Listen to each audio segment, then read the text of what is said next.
మనం last session వరకు ఏం నేర్చుకున్నామో దాని గురించి కొన్ని క్వశ్చన్స్ అడుగుతాం. చెప్తామమ్మా? ఓకే. మనం నేర్చుకుంటున్న లెసన్ పేరు ఏంటమ్మా?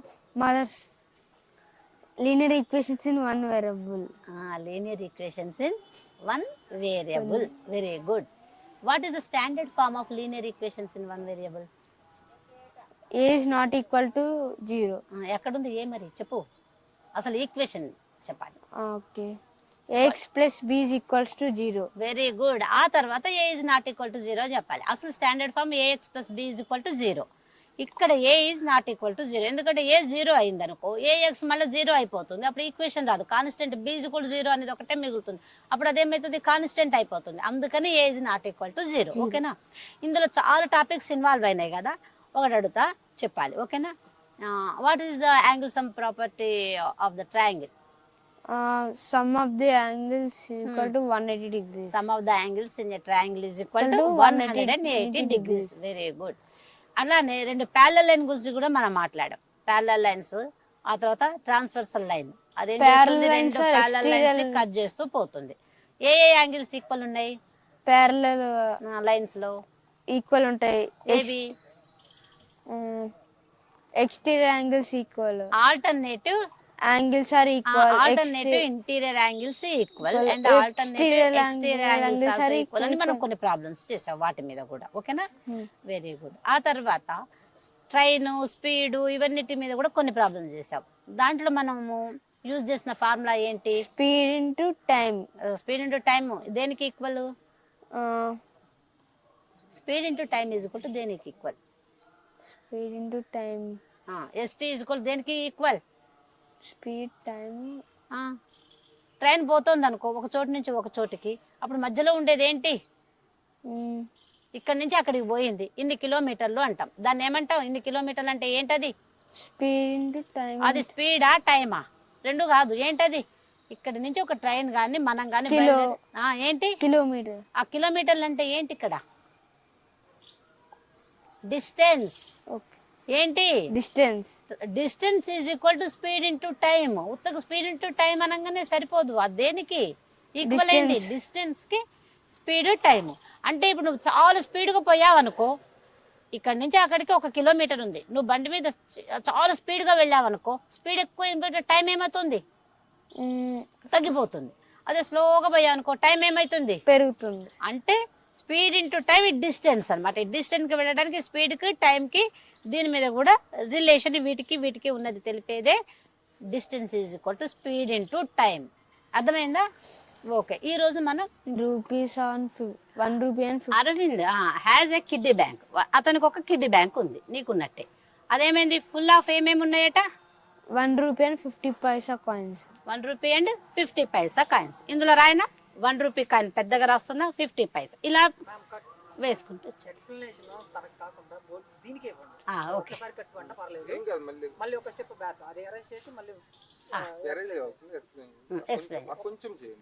ఇదే కదా?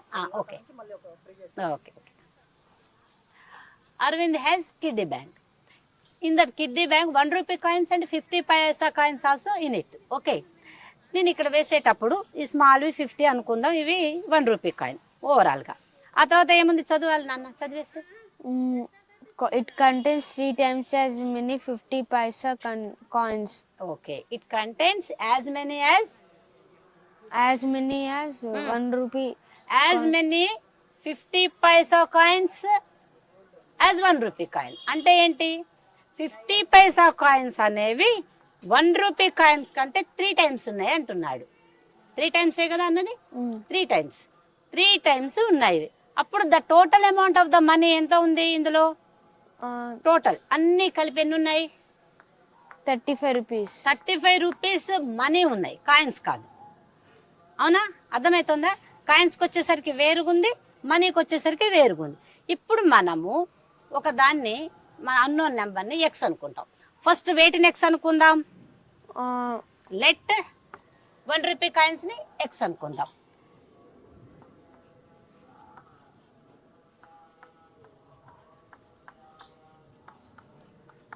Coins is equal to X అనుకున్నాం. ఓకేనా? మళ్ళీ అప్పుడు ఇది ఎక్స్ అనుకుంటే 50 పైసా కాయిన్స్ ఎలా ఉన్నాయట? 3 times. 50 paisa coins is equal ఏంటి 3 times 1 రూపీ కాయిన్.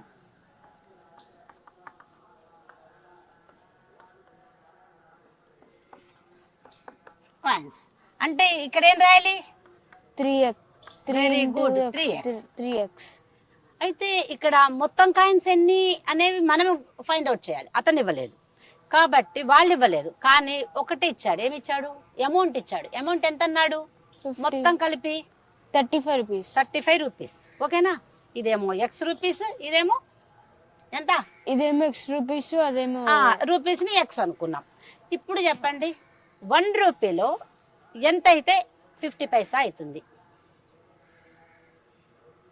అర్థం కాలేదు. 1 రూపీలో ఎంత అయితే 50 పైసా. ఇప్పుడు 1 రూపీ అనుకో, 50 పైసా కాయిన్స్ ఎన్ని తీసుకుంటే 1 రూపీకి ఈక్వల్ అవుతుంది? 2 తీసుకుంటే. అదే ఇంకొక విధంగా చెప్తే 1 రూపీలో ఎంత పార్ట్ ఉంటుంది? హాఫ్ పార్ట్ అవుతుంది. అర్థమవుతుంది కదా? అందుకని మనకి ఇది హాఫ్ పార్ట్ అవుతుంది కాబట్టి ఈ 1 రూపీ కాయిన్ అమౌంట్ విధంగా చూసినప్పుడు 3 into x/2 అని అర్థం. అమౌంట్ కదా మనం చూసేది, అందులో సగం కదా. ఇదేమో రూపీస్లో ఉంటుంది, దాన్ని కూడా రూపీస్లోకి మార్చాలంటే ఏమవుతుంది? x/2 రూపీస్ అయిపోతుంది. ఓకేనా? x/2 రూపీస్ లాగా రాద్దాం, ఎందుకంటే అన్నీ ఒకే క్వాంటిటీలో ఉండాలి. ఇది మనకు తెలుసు. కిలోమీటర్లు ఉంటే అన్ని కిలోమీటర్లే ఉండాలి, స్పీడ్ డిస్టెన్స్లో కానీ వాటిలో కానీ సెంటీమీటర్స్లో ఉంటే కన్వర్షన్స్ అనేవి మనకు తెలుసు. అందుకని ఈ అమౌంట్ ఏమనుకోవాలి మనం? ఎక్స్ అనుకో. ఎక్స్ 3 into x/2 అనుకుందాం అమౌంట్కి వచ్చేసరికి. టోటల్ అమౌంట్ ఇక్కడ రాయనా నేను? Total amount is equal to how much? 35 rupees. Is equal to 35. ఇదేంటి? రూపీస్ ఇచ్చాడు. ఇది ఏంటి? 1 రూపీ కాబట్టి ఎక్స్ని ఎక్స్ అనే అనుకుందాం. 1 రూపీ ఎన్ని ఉంటే అన్నీ వస్తాయి కాబట్టి ఎక్స్ ప్లస్. ఇప్పుడు ఏమైంది? 3 into 3x. 3x. 3x అన్నప్పుడు ఇది 1 రూపీనా మరి? కాదు. కాబట్టి ఏం చేయాలి? అమౌంట్లోకి మార్చినప్పుడు x/2 ఎందుకు వేసాం? 1 రూపీలో హాఫ్ పార్ట్ ఉంటుంది, అందుకని ఇది 1 రూపీలోకి మార్చినట్టు వస్తుంది. హాఫ్ పార్ట్ ఉంటుంది, అందుకని /2 ఈజ్ ఈక్వల్ టు ఎంత వచ్చింది ఇప్పుడు? 35 రూపీస్. అర్థమైంది కదా? ఎందుకు రాసాం చెప్పాలి ఇప్పుడు. x/2 ఎందుకు రాసాం అంటే 1 రూపీలో హాఫ్ ఉంది కాబట్టి. Very good. 2 క్వాంటిటీస్ ఈక్వల్ కావాలి కాబట్టి దీన్ని ఇలా రాసాం. ఇప్పుడు మనం ఏం చేయాలి? ఎల్సిఎం తీసుకోవాలా వద్దా? తీసుకోవాలి. ఎల్సిఎం ఎంత అవుతుంది? 2. ఇక్కడ /1. ఇప్పుడు ఏం చేయాలి? ఇంటూ 2 ఇంటూ 2 అంతే కదా? అప్పుడు ఏమైంది ఇక్కడ? 2x plus 3x is equal to ఎంత? 35. నెక్స్ట్ ఏం చేయాలి చెప్పాలమ్మా? Next 2x plus 3x is equals to. Very good. దాని అటు పంపిద్దామా? 2x ప్లస్ 3x ఎంత అవుతుంది? ఈజ్ ఈక్వల్స్ టు 5x అని చెప్పనా? Very good. 5x is equal to ఇది ఇటు వెళ్ళిపోయింది 35 into 2 which is equal to 70. రాయాలంటే రాయొచ్చు, మల్టిప్లికేషనే కాబట్టి. రాయకపోయినా కూడా ఏం కాదు. ఇప్పుడు x ఈజ్ ఈక్వల్ టు ఏం రాద్దాం? 35 into 2/5. అవునా? 5 1 జా 5 7 జా విచ్ ఈజ్ ఈక్వల్ టు ఎంత వచ్చింది? 14. x అంటే ఏంటి? x is equals to 14. x అంటే ఏంటి? x అంటే 1 రూపీ కాయిన్. 1 రూపీ కాయిన్స్ని ఎంత వచ్చినాయి మనకి? 14 ఉన్నాయి. మరి ఇవెన్ని ఉన్నాయి? 50 NP కాయిన్స్ ఎన్ని ఉన్నాయి?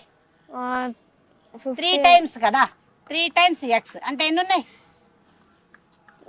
42 ఉన్నాయా? ఎంత ఉంటాయి? 42 ఉన్నాయి. ఇది 42నా? ఎన్ని వచ్చాయి? x ఈజ్ ఈక్వల్ టు 14 వచ్చినాయి కదా మనకి. Very good. ఇది 42 ఉన్నాయి. కానీ అమౌంట్కి చూద్దాం మనం. ఇక్కడ అమౌంట్కి వచ్చేసరికి /2 వేసామా లేదా? 2 1 జా 2 2 7 జా అంటే ఎన్ని వచ్చినాయి మనకి? 3 7 జా 21. ఒకవేళ నువ్వు 42 అన్నా కానీ రూపీస్ కదా, ఇది 50 NPలోకి మార్చిన 50 NP కాయిన్స్ కదా 42 ఉన్నవి. అప్పుడు 1 రూపీలోకి మారిస్తే అవి ఎన్ని వస్తాయి? 42 50 NP కాయిన్స్ ఉంటే ఎన్ని వస్తాయి రూపీస్కి? 42. 50 NP కాయిన్స్ 42 ఉన్నాయి. And how many rupees will be there? 14. 42. నీ దగ్గర 50 NP కాయిన్స్ 42 ఉన్నాయి. మీ డాడీ కానీ నేను కానీ కౌంట్ చేసి ఎన్ని రూపాయలు ఉన్నాయి అని అడిగితే ఎట్లా చేస్తావు? ఎన్ని రూపాయలు అని చెప్తావు? 42 50 NP కాయిన్స్ ఉంటాయి. 42 50 NP కాయిన్స్ చెప్పు. 2 ఉన్నాయి అనుకో 50 NP కాయిన్స్, అప్పుడు ఏమంటావు? ఎన్ని రూపాయలు ఉన్నాయంటే? అంటే 2 ఉన్నాయి 50 రూపీస్ కాయిన్స్. 100. 50 NP కాయిన్స్ 2 ఉంటే 100 రూపీస్ ఉంటుందా? 50 పైసలు 2 ఉంటే ఎంత ఈక్వల్ అవుతుంది? 1 రూపీ. 1 రూపీ. మరి 42 ఉంటే ఎన్ని రూపాయలు అవుతుంది? ఓకే. 10 ఉంటే ఎంత, ఎన్ని అవుతాయి? అంటే 40 పైసాయా? 42 50 NP పైసా. 50 పైసలవి 50 పైసలవి నీ దగ్గర 10 కాయిన్స్ ఉన్నాయి, ఎన్ని రూపాయలు? 5 రూపీస్. ఓకే. 40 ఉన్నాయి, ఎన్ని రూపాయలు? 4 రూపీస్. 40 ఉన్నాయి 50 NP. 50 పైసలవి నీ దగ్గర 40 ఉన్నాయి, ఎన్ని రూపాయలు అవుతాయి? 50 పైసలు 20 రూపాయలు అవుతుంది. 42 ఉన్నాయి, ఎన్ని అయితే ఎన్ని రూపాయలు అవుతాయి? చెప్పాలి, చెప్పు. నేను ఇది చూడకుండా అదే చెప్తాను నీకైతే. ఇది చెప్తే ఇలా వస్తుంది. ఇది 42 ఉంది, 42 కాయిన్స్ ఉన్నాయి. ఇవేంటి? కాయిన్స్. అమౌంట్ అంటే ఎంత వస్తుంది? 42 కాయిన్స్ ఉన్నాయా? Empty coins? 50 NP coins. 50 paise 42 coins ఉంటే ఎన్ని రూపాయలు? 50 మల్టిప్లికేషన్ ఎందుకమ్మా? నీ దగ్గర 2 కాయిన్స్ ఉన్నాయి, ఎంత? 1 రూపీ. 2 కాయిన్స్ 1 రూపాయేనా? 50 పైసావి, అవునా? 4 కాయిన్స్ ఉన్నాయి, ఎంత? 2 రూపీస్. ఓకేనా? ఇది ఇరేజ్ చేస్తా, నీకు అర్థం కావాలి కాబట్టి. అంటే కొంచెం పద్ధతి కాబట్టి కొంచెం అర్థం. సరే చెప్తున్నా విను. 2 కాయిన్స్ ఉన్నాయి 50 NPవి, 50 పైసా ఎంతకి ఈక్వల్? 1 రూపీకి. 4 కాయిన్స్ ఉంటే 2 రూపీకి. 2 రూపీస్. 10 కాయిన్స్ ఉంటే 10 కాయిన్స్ ఉంటే 5 రూపీస్. 5 రూపీస్. 20 కాయిన్స్ ఉంటే 20 కాయిన్స్ ఉంటే 10 రూపీస్. 40 కాయిన్స్ ఉంటే 40 కాయిన్స్ ఉంటే 20 రూపీస్. ఓకే. 40 కాయిన్స్ ఉంటే 20, ఇక్కడ నేను రూపీస్ అని పెడతా. ఓకేనా? ఇది పైసా అని పెట్టా కదా, ఇది రూపీస్. 42 కాయిన్స్ ఉంటే 21. అమ్మా, 42 కాయిన్స్ ఉంటే నీ దగ్గర ఉండేది ఎన్ని రూపాయలు ఉంటాయి? 21. ఇక్కడ ఎన్ని ఉన్నాయి? 14 రూపీస్ వచ్చినాయి కదా. 1 రూపీ కాయిన్స్ 14 ఉంటే ఎన్ని రూపాయలు? 1 రూపీ కాయిన్స్ 14 ఉంటే 14 రూపీసే. ఈ రెండు యాడ్ చేస్తే ఎంత వచ్చింది? 35. అంటే మన ఆన్సర్ కరెక్టే కదా 35 రూపీస్కి. ఇలా చెక్ చేసుకోవాలి, అర్థమైందా? చెకింగ్ అన్నమాట ఇది. ఎనీ డౌట్ ఇందులో? Very good. మరి నోట్ చేసుకుంటావా? మరి నేను ఇక 3x/2 అని ఎందుకు రాసే? Total amount is equal to 35 అని రాసి x ప్లస్ 3x/2 ఈజ్ ఈక్వల్ టు 35 అని రాసా. చెప్పు, నీకు అర్థమైంది మొత్తం ఒకసారి? Aravind has a kiddie bank. Aravind ఒక కిడ్డీ బ్యాంక్ ఉంది. It full of 1 rupee and 50 paisa coins. It contains 3 times as many 50 paisa coins. Okay, ఇక్కడ ఇది చెప్పు. Let the 1 rupee coin B, అంటే 1 రూపీ కాయిన్ తెలియదు కాబట్టి very good. 1 rupee coin x అనుకున్నాము. Next 50 paisa coins equals to 3 times 1 rupee coin, కాబట్టి 3x అయింది. ఇవి ఏంటి? ఓన్లీ కాయిన్స్ కౌంట్ చేస్తే, అమౌంట్ కాదు. మనకి ఇచ్చింది ఏమి ఇచ్చారు? అమౌంట్ ఇచ్చారు. నెక్స్ట్ తర్వాత 3 into x 3x అయింది, ఈజ్ ఈక్వల్ టు 42. 42 అప్పుడే కాదు, మనకు ఆన్సర్ వచ్చిన తర్వాత వేసిందిలే అది. 3x అయింది. తర్వాత x ప్లస్ 3x/2 అని ఎందుకు వేసా? ఎందుకంటే హాఫ్ ఉంది, అంటే 1 రూపీని హాఫ్ చేసాం కాబట్టి 50 పైసాని మనము రూపీస్ లోకి కన్వర్ట్ చేసాం. ఓకేనా? 1 రూపీ అంటే ఎంత? 50 పైసా. 50 పైసా 2 కావాలి, అంటే 1 రూపీ/2 ఈజ్ ఈక్వల్ టు 50 పైసా. 1 రూపీని x అనుకున్నాం కాబట్టి x/2 is equal to 50 paisa coin వచ్చేసింది. అర్థమవుతుందా? అందుకని 3 into x/2 వేసాం మనం. Okay, right. ఈ రెండు చేస్తే 35 వచ్చింది. ఎక్స్ వాల్యూ దీని నుంచి ఇక్కడికి వచ్చింది. ఎక్స్ వాల్యూ మనం ఏంటి? కాయిన్స్. ఎన్ని కాయిన్స్ ఉన్నాయి 1 రూపీవి? 21. ఎన్ని ఉన్నాయి 1 rupee coins? 14. 1 rupee okay coins is equal to 14 ఉన్నాయి. 50 NP కాయిన్స్ ఎన్ని ఉన్నాయి? 21. 50 పైసా కాయిన్స్ ఎన్ని ఉన్నాయి? 21. 42 ఉన్నాయి. కాయిన్స్ ఎన్ని ఉన్నాయి? 42. 42 కాయిన్స్ ఉన్నాయి. కానీ when you just convert in to the amount వచ్చేసరికి ఎంత అవుతుంది? ఇది అమౌంట్ ఎంత? 50 NPవి 50 MPవి 21 రూపీస్ ఉన్నాయి అమౌంట్ వచ్చేసి. ఇది 14 అంటే 14 రూపీస్ ఉంది. కాబట్టి ఈ రెండు యాడ్ చేసేదేమో 35 టోటల్ అమౌంట్కి ఈక్వల్ అయింది. కాయిన్స్కి వచ్చేసరికి ఇవి 14 ఉన్నాయి, ఇవి 42 కాయిన్స్ ఉన్నాయి. అర్థమైందా? ఇలాంటివి చిన్నగా కనిపిస్తాయి. ప్రాబ్లం చదువు. A and B together can finish a work in 12 days. A and B together can finish A work in 12 days. అంటే ఏ బి ఇద్దరు ఉన్నారు, ఇద్దరు కలిసి కనుక టకాటకా ఆ పని చేసేస్తే 12 రోజుల్లో ఆ పని అయిపోతుంది. Next, If A above the A alone finish, can finish it. A alone A alone can finish the same work in 20 days. ఏ ఒక్కడే చేశాడు అనుకో, ఇద్దరు కలిస్తే ఆ పని ఒకడు ఇదొకడు అదొకటి చేసేస్తారు. కాబట్టి మొత్తం పని అయిపోతుంది మంచిగా. కానీ ఏ ఒక్కడికే చెప్పానుకో మొత్తం పని అతని మీదే పడ్డాడు, అప్పుడు ఎన్ని రోజులు తీసుకుంటాడు? 20 days In తీసుకుంటాడు. how many days B alone can finish it? అర్థమైందిగా. బి ఒక్కడే అయితే ఎన్ని రోజులు ఇస్తాడు? మరి ఇద్దరు కలిసి 12 కదా. ఇలాంటివి ఎలా చేయాలంటే వీటిని అతను కూడా ఏమంటారు? 20 తీయొచ్చు కదా. మనుషులు ఎక్కువైతున్న కొద్దీ కూడాను టైం ఏమైతుంది? పని చేసే టైం తక్కువ. ఇది ఇన్వర్స్లీ ప్రపోర్షన్ ఉంటుంది.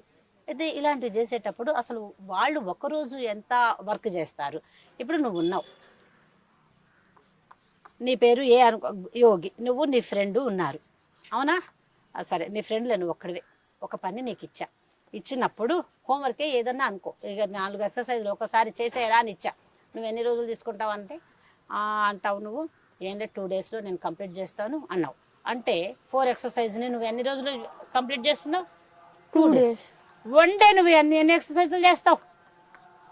1 dayకి 4 ఎక్సర్సైజ్ ఇచ్చాను నేను, 2 చేస్తాను. 2 చేస్తావు. అంటే ఇందులో 4లో సగం చేస్తావు. అంటే ఎంత వర్క్ కంప్లీట్ చేస్తావు? సగం కంప్లీట్ చేస్తాను. Half of the work complete చేస్తావు. అర్థమవుతుందా? అదే నీకు 5 days పట్టింది అనుకో, 1 dayలో ఎంత వర్క్ కంప్లీట్ చేస్తావు? 1 dayకి 1/5 వర్క్ కంప్లీట్ చేస్తావు. అదే నీకు 10 days పట్టింది అనుకో, అప్పుడు 1 day ఎంత చేస్తావు? 1/10 10 వర్క్ కంప్లీట్ అవుతుంది. 10 days అయ్యేసరికల్లా 10 × 10 అయిపోతుంది. 1/10 వర్క్ కంప్లీట్ అవుతుంది. 10 days అయ్యేసరికి ఎంత వర్క్ అయిపోతుంది? 10 అయిపోతుంది, 1 వర్క్ ఫినిష్ అయిపోతుంది. అర్థమైపోయింది కదా ఇది.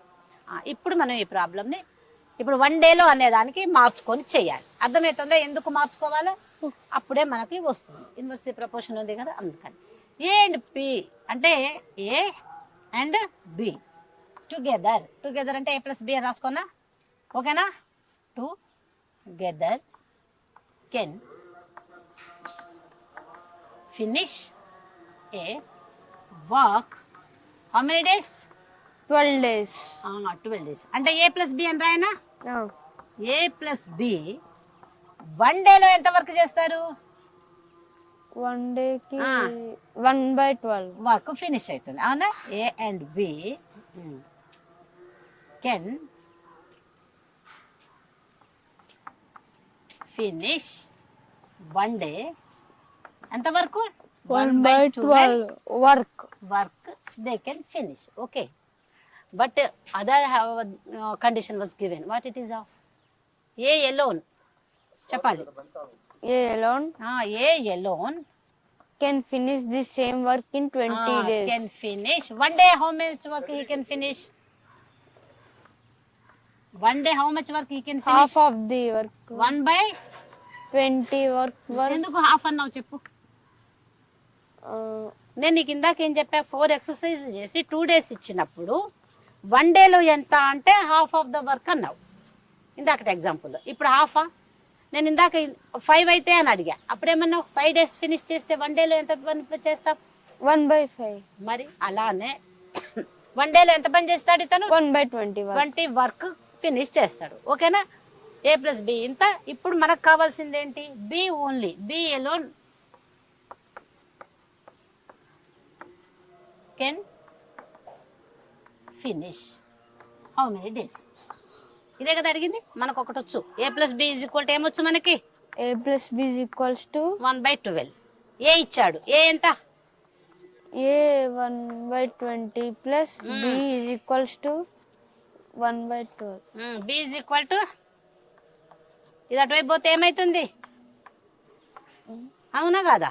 ఇప్పుడు చెప్పాలి ఏం తీసుకోవాలి, ఇంకా ఎల్సిఎం తీసుకోవాలా వద్దా. నేను ప్రాబ్లం ఇక ఇరేజ్ చేస్తా, ఎందుకంటే మనకు ప్లేస్ ఉంటుంది. ఓకేనా, అర్థమైందా, ఎనీ డౌట్ ఉందా, ఏం లేదుగా. అవును ఎక్స్ అని అనుకోవాలి కదా బీని. ఎక్స్ అనుకోకుండా బీని బి లాగానే ఉంచా, అయితే ఏమైంది, మనం బీలోనే ఉంచుదాం. మళ్ళీ ఎక్స్ అనుకోవటం, మళ్ళీ అది అనుకోవటం, ప్రతిదానికి ఎక్స్ అనుకోవాల్సిన అవసరం లేదు. ఇక్కడ బి లాగా ఉంచేసా కాబట్టి బీనే కనుక్కుందాం. ఓకేనా, రైట్. ఇప్పుడు చెప్పు, B is equal to 1/12 minus 1/20. ఇలా ఫ్రాక్షన్ వచ్చినప్పుడు ఏం చేయాలి, ఎల్సిఎం తీసుకోవాలి, కంపల్సరీ తీసుకోవాలి. 12కి 20కి ఎల్సిఎం తీసుకుందామా. 2 6 are 12, 2 10 are 20, 2 3 are 6, 2 5 are 10, 3 1 are 3, 5 5 1 1. LCM ఎంత వచ్చింది చెప్పు. 2 into 2, 2 2s are 4, 4 3s are 12, 12 5s are 60. 60 is the LCM. Okay, 60 LCM. దీన్ని ఏం చేయాలి, ఎల్సిఎం కి ఈక్వల్ చేయాలి డినామినేటర్స్. కాబట్టి ఇంటూ 5 into 5 ఇంటూ 5. 5 ఏనా, ఎవ్రీవేర్ 5 ఏనా. 20 into 5 ఎంత, 25s are 100.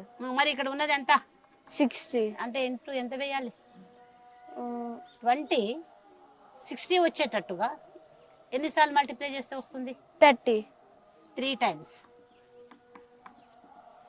30 కాదు. ఇప్పుడు చెప్పు, ఇప్పుడు ఇదేమైంది, 5 plus ప్లసా మైనసా, minus 3.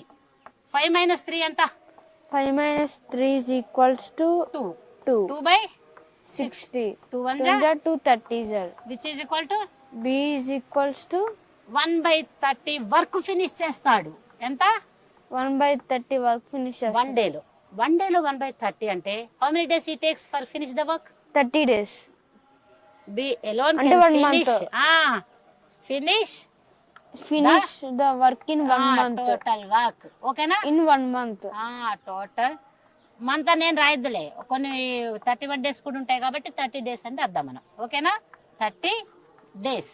ఎనీ డౌట్, అర్థమైపోయింది కదా, అర్థం. రైట్ రైట్, రెండు లేట్లే కానీ ఒకటి ఇచ్చాడు, ఏమి ఇచ్చాడు అనేది కావాలి మనకు. ఒక ట్రైన్ ఇందాక చెప్పా కదా, ఇక్కడ బయలుదేరింది హైదరాబాద్ నుంచి అనుకుందాం, పోతుంది 40 కిలోమీటర్ స్పీడ్ తోటి పోతుంది. అప్పుడు అది దాని డెస్టినేషన్కి వెళ్ళింది, కానీ వెళ్ళిరాగానే 11 minutes లేట్ అయింది. ఇంకో క్యాండిడేట్ ఏం చేశాడే, ఇట్లా కాదు ఈసారి చాలా స్పీడ్గా వెళ్దాం మనం అని మంచిగా 50 kilometers, ఇంకో 10 kilometers పెంచేశాడు స్పీడ్ని. గేర్ మార్చాడు, స్పీడ్ పెంచేసాడు, వెళ్ళాడు. అప్పుడు స్పీడ్ అయితే పెరిగింది, అంత స్పీడ్ పెరిగినా కానీ లేటే పోయింది. ఎంత లేటుగా పోయింది, 5 minutes. లేటుగా పోయింది. బెటర్ కదా మరి 11 కంటే అని ఊరుకున్నారు వాళ్ళు. అప్పుడు అసలు ఎంత డిస్టెన్స్ ఉంది ఇది అనేది కావాలి మనకు. ఇలాంటివి ఇచ్చినప్పుడు మనకు ఒక ఫార్ములా తెలుసు. ఏం చెప్పు, ఇందాక అడిగాను, ఆ ఫార్ములా ఏంటి, Distance into is equal to distance is equal to speed into time. Speed into Time. Time. ఇదొకటి, కానీ అన్ని సేమ్ క్వాంటిటీస్లో ఉండాలి. ఇక్కడేమో km/h అని అన్నాడు, ఇక్కడికి వచ్చేసరికి అలా 11 minutes అన్నాడు లేట్కి వచ్చేసరికి. అంటే మినిట్స్ని మనం ఎందులోకి చేంజ్ చేసుకోవాలి, అవర్స్లోకి చేంజ్ చేసుకుందాం. ఎందుకంటే స్పీడ్ని మళ్ళీ కిలోమీటర్స్ నుంచి సెకండ్స్లోకి మార్చడం కంటే ఇది బెటర్, అందుకని. ఓకే, ఫస్ట్ మనకు ఒక రెండు ఉన్నాయి ఇక్కడ, రెండు ఉన్నాయి. ఏమున్నాయి, ఫస్ట్ కండిషన్ ఒకటి ఉంది, ఇంకొకటి సెకండ్. ఫస్ట్ కండిషన్లో స్పీడ్ ఎంత ఉందమ్మా, స్పీడ్ 40 km/h. టైం T1 అనుకుందామా, ఎంత ఉంది, time is equals to late 11 minutes. 11 minutes late అంటే ఎంత, 11/60 hours కన్వర్షన్స్. ఓకే, ఇప్పుడు సెకండ్ కండిషన్ ఒకటి ఉంది. సెకండ్ ఎంత ఉంది, ఎందుకు వచ్చింది చెప్పు. 1 hourకి హౌ మెనీ మినిట్స్, 59. అంటే తర్వాత రాదు కదా 60. 1 గంటకి 60 నిమిషాలు. ఏనే 60 నిమిషాలు. తర్వాత రాదు కదా, వస్తుంది ఎందుకు రాదు? 60కి వెళ్ళిన తర్వాతనే దాన్ని 1 అవర్ అంటాం 11:59 అయింది అనుకున్న తర్వాత 11:60 రాదు కదా, 12 డైరెక్ట్ గా అంటాము. కానీ అది అది రీచ్ అయితేనే అనేది 12 అనే మాటని. 60 అయిపోయిన తర్వాత 12 అనే మాట అంటాం. అర్థమైందా? 59 దగ్గరే అనట్లేగా, అంటే అది కూడా రీచ్ అవ్వాలిగా. అందుకని ఒక గంటకి ఎంత? 11/60 అంటే అవర్స్లోకి మార్చాం. అంటే ఏంటి? 1 అవర్ minutes ని. 1 అవర్ 11 మినిట్స్ లేట్ అయింది, అందుకని పైన 11 రాసి కింద అదేం లేదు, దానికి 1 అవర్ లేట్ అయింది అనేది ఏమీ లేదు. ఓన్లీ అది ఎంత టైం పట్టాలి అనేది తర్వాత సంగతి. 11 మినిట్స్ మాత్రం లేట్ అయింది. మినిట్స్ని మనం దేనిలోకి మార్చాం? అవర్స్లోకి మార్చాం. మినిట్స్ అంటే చిన్న క్వాంటిటీ పెద్ద దాంట్లోకి మార్చేటప్పుడు డివైడ్ చేస్తాం, పెద్దది చిన్న దాంట్లోకి మల్టిప్లికేషన్ అని చెప్తుంటాము యూజువల్గా. కానీ మామూలుగా ఆలోచిస్తే మినిట్స్ కదా, బై 60. ఓకేనా? ఇక్కడికి వచ్చేసరికి ఇంకొకటి ఉంది, దాని స్పీడ్ ఎంత ఉంది?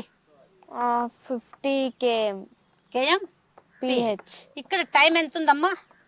Time 5 minutes. 5 అంటే ఎంత? 5/60 అవర్స్. ఇప్పుడు మనకు కావాల్సింది distance. D is equal to ఏంటి? Speed into time. టైం. అది మనకు తెలుసు. ఓకేనా?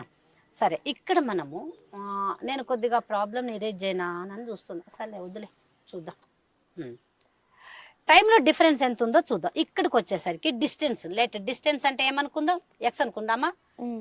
డీనే అనుకుందామా? డీనే అనుకుందాం. Okay,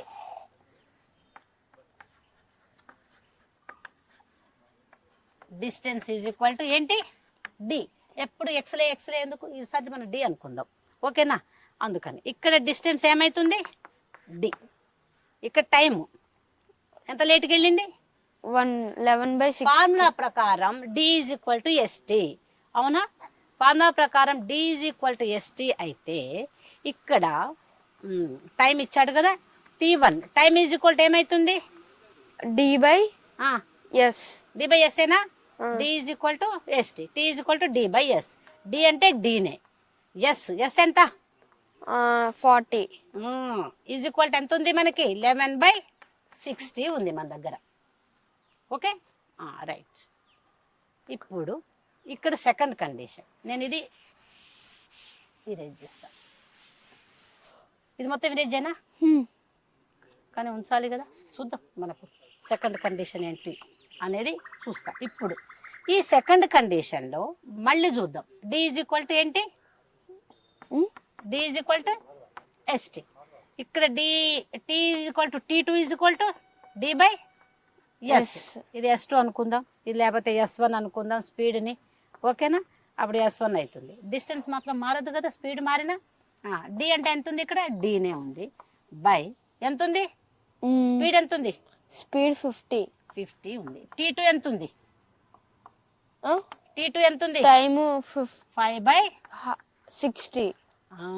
right. ఇప్పుడు మనకి ఇది ఒక టైంలో పోయింది, ఇది ఒక టైంలో పోయింది. ఈ రెండింటి డిఫరెన్స్ కావాలి మనకి. ఏం కావాలి? T1 మైనస్ T2 ఎంత వస్తుందో చూద్దామా? T1 మైనస్ T2 చేద్దామా మనం? T1 minus T2 is equal to T1 ఎంత ఉంది? 11/60 మైనస్ T2 ఎంత ఉంది? 5/60. 5/60 అంటే ఎంత వస్తుంది? ఇది is equals to T1 minus T2 ఎంత? 11 మైనస్ 5 ఎంత? 6/60 అంటే ఎంత వచ్చింది మనకి? 6 10 60. 1/10 వచ్చింది T1 మైనస్ T2. కానీ ఇక్కడ T1 అంటే ఏంటి? D/40. Very good. D/40 minus D/ ఎంత? 50 ఈజ్ ఈక్వల్ టు ఎంత? 1/10 అంతేనా? రైట్. ఇప్పుడు మనం డి ఈజీగా వస్తుందా లేదా ఈక్వేషన్లో? ఇప్పుడు ఎల్సిఎం తీసుకుందామా మరి? లేకపోతే మామూలుగా కూడా రాసేసేయచ్చు, ఎల్సిఎం కూడా తీసుకోవచ్చు. ఊరికే ఇట్లాంటప్పుడు మనం ఏం చేస్తామంటే 50D మైనస్ 40D బై 40 × 50 అలా కూడా రాసుకోవచ్చు. ఓకేనా? లేదు ఎల్సిఎం తీసుకొని కూడా చేయొచ్చు. ఎల్సిఎం తీసుకుందాం, ఇది కన్ఫ్యూజన్ ఉందా నీకు? అయితే సరే ఎల్సిఎం తీసుకొని చేద్దాం. ఇది రేజ్ చేయనా, ఇక మనకు డిస్టెన్స్ వచ్చేస్తుంది, ప్రాబ్లంతో అవసరం లేదు కాబట్టి తీసేస్తా, ఎందుకంటే మనకు ప్లేస్ కావాలి కదా, అందుకని.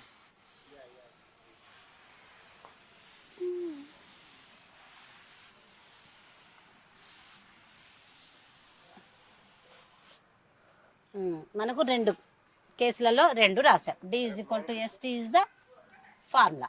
ఓకే, నెక్స్ట్ 1/10 వచ్చింది. D/40 మనకు వచ్చింది ఏంటి? D/40 minus D/50 is equal to ఎంత వచ్చింది? 1/10. ఈ రెండింటికి మనం ఎల్సిఎం తీసుకుందాం. ఎంత వస్తుందో చూద్దామా? 40కి 50కి చెప్పాలి. 220 సార్. 2 నుంచి తీసుకుందామా? ఇక 10 నుంచి తీసేసుకుందాం మనం. రెండిట్లలో 10 ఉంది కాబట్టి. ఓకేనా? 4 జా 5 సార్. Next 4 1 sir. 4 1 జా 5. నెక్స్ట్ 5 1 1 ఎంత? 10 into 4 40. 40 into 5 how much? 4 5 200. Very good. 200 వచ్చిందా మనకి? 200. దీన్ని దేంతో మల్టిప్లై చేస్తే 200 వస్తుంది? ఇక్కడే 5తో ఇంటూ 5 into 5. దీన్ని దేంతో మల్టిప్లై చేస్తే వస్తుంది 200? 250 to 4 ఇంటూ 4 into 4 ఇంటూ 4. ఓకేనా? ఈజ్ ఈక్వల్ టు 1/10 కి 1/10 వేసేస్తా. 5 plus 4 ఎంత? 5D plus 4D ఇదేంటి? minus 4D minus, there is minus 4D is equals to 1. D/200 is equal to 1 1/10. That implies D is equal to ఏమవుతుంది? ఇది cross multiplication, ఇది వెనక్కి ఇట్లా పక్కకు వెళ్ళిపోతుంది కదా, అందుకని 200 ఎంత వచ్చింది? 20 by కిలోమీటర్స్. డిస్టెన్స్ ఎంత వచ్చింది మనకి? 20 kilometers. అది అర్థమైంది కదా? ఏమర్థమైంది ఒకసారి చెప్పాలి. చెప్పమా నాన్న. డి అంటే distance is equal to speed into time. Okay, ఇంతవరకు మనకి తెలిసింది. వాళ్ళు ఇచ్చిన టైం ఏంటి? 11 minutes అనేమో ఎంత స్పీడ్లో పోతుంటే 40 km/h వెళ్తుంటేనేమో 11 minutes లేట్ అయిందట. అదే కనుక 50 km/h వెళ్తుంటేనేమో 5 minutes లేట్. అయితే మనకు స్పీడ్ వచ్చేసేమో km/h ఉంది కాబట్టి మనం దీన్ని మినిట్స్లో ఉంచొద్దు. అందుకని దీన్ని ఏం చేసాం? అవర్స్లోకి చేంజ్ చేసాం. ఈ రెండు ఓకే, ఈ 2 అవర్స్లో చేంజ్ చేసిన తర్వాత మనకు D/ST అనే ఫార్ములా ప్రకారం ఫస్ట్ టైం T1 అనుకున్నాం, అది D/40 11/60 వచ్చేసింది. రెండోసారి కండిషన్లో T2 = D/S, అది ఇంత వచ్చేసింది. ఓకే, ఇప్పుడు ఈ రెండింటికి డిఫరెన్స్ ఎంత? T1 - T2 అవుతుంది. అది ఎంత వచ్చింది? 1/10 వచ్చింది. సో మనం మిగిలిన సింప్లిఫికేషన్ మామూలుగా చేసేసాం. ఇప్పటి వరకు మనం చేసిన ప్రాబ్లమ్స్లో ఫస్ట్ ప్రాబ్లంలో ఏమొచ్చింది చెప్పు నాన్న? కిడ్నీ బ్యాంకు సంబంధించిన వచ్చినాయి. అదేంటంటే 1 రూపీ 50. దాన్ని ఎలా కన్వర్ట్ చేసాం మనం? 50 NPని 1 రూపీలో సగం ఉంటుంది కాబట్టి x/2 అని కన్వర్ట్ చేసి రాసాం. అంటే కన్వర్షన్స్ కూడా ఇక్కడ మనకి అవసరమే ఉంటుంది. ఇది మనకు ఒకటి తెలిసింది, అవునా? ఇంకొకటి రెండో ప్రాబ్లంలో ఏం చేసాం? A and B అని ఇద్దరు పని చేశారు. వాళ్ళిద్దరు చేసిన పనిని మనం ఏం చేసాం? ఇద్దరు కలిసి ఒక వర్క్ని ఇన్ని డేస్లో పని చేస్తారు అంటే 1 డేలో ఎంత వర్క్ అని చేసాం. మూడో దాంట్లో ఏంటి? ఇది ట్రైన్ డిస్టెన్స్. చెప్పు ట్రైన్. ఇప్పుడు నీకేమైనా డౌట్స్ ఉంటే అడగాలి, అడుగు నాన్న. ఈ మూడిట్లలో అంటే ఇదేంటి T1 - T2 ఎందుకని వచ్చేసి? ఎందుకంటే రెండు పోయినాయి కదా, 2 ట్రైన్లు పోయినాయి. ఒక ట్రైన్ ఏమో 11 minutes లేట్ అన్నాడు, రెండో ట్రైన్ 40. రెండో ట్రైన్ 5 minutes లేట్. 5 minutes అంటే మనకున్న కండిషన్లో ఈ మినిట్స్ లేట్ అని ఉంది చూసారా? ఎన్ని మినిట్స్ లేటు? ఫస్ట్ దానికి రెండో దానికి ఈ లేట్ ఉన్న గ్యాప్ ఉంది కదా, ఈ గ్యాప్ బట్టి మనం డిస్టెన్స్ని ఇది చేయగలం, కనుక్కోగలం. అంటే ఏంటి? ఫస్ట్ దాని నుంచి మనకు వచ్చేది T1, రెండో కండిషన్ నుంచి కూడా మనకు T2 వస్తుంది. T1 వచ్చినప్పుడు ఏమైంది? ఇందులో D ఏమైనా తెలిసిందా? లేదు, D/40 అనేది తెలిసింది. రెండో కండిషన్లో కూడా డిస్టెన్స్ ఏమైనా తెలిసిన? D. కానీ ఆ రెండింటిని ఏం చేయాలి అని ఆలోచించినప్పుడు ఓహో ఈ టైంలో డిఫరెన్స్ ఉంది, ఈ టైం డిఫరెన్స్ చేస్తే ఇది వస్తుందేమో అని చేస్తాం. అప్పుడు టైంలో డిఫరెన్స్ ఉంది, ఆ కండిషన్ని మనం పట్టుకుంటాం. ఇప్పుడు ఎప్పుడు కూడా లీనియర్ ఈక్వేషన్స్ మొత్తం ఏం కండిషన్స్ ఇచ్చాడు దేన్ని పట్టుకోవాలి అనేది చూడాలి. మనకి ఇచ్చిన కండిషన్ ఎక్కడ ఇచ్చాడు? T1 - T2. ఫస్ట్ దానికి సెకండ్ దానికి టైం డిఫరెన్స్ ఇచ్చాడు, ఇది మనం పట్టుకోవాలి. ఇదే మనకు కావాల్సింది అంతే. ఫస్ట్ దాని T1 ఎంత, సెకండ్, ఈ రెండు మేనేజ్ చేసేసరికి డిస్టెన్స్ వచ్చేసిందా లేదా? అది అందుకని చేయాలి. ఓకే ఓకే, వెరీ గుడ్, బాగా అడిగావు నాన్న. ఇక నెక్స్ట్ సెషన్ మనం మిగిలిన ప్రాబ్లమ్స్ ఉన్నాయి, అవి రెండు చేసి అసలు ఓవరాల్గా మనం ఏమి నేర్చుకున్నాము అనే దాన్ని కూడా డిస్కస్ చేద్దాం. ఓకే. క్వశ్చన్స్. రైట్.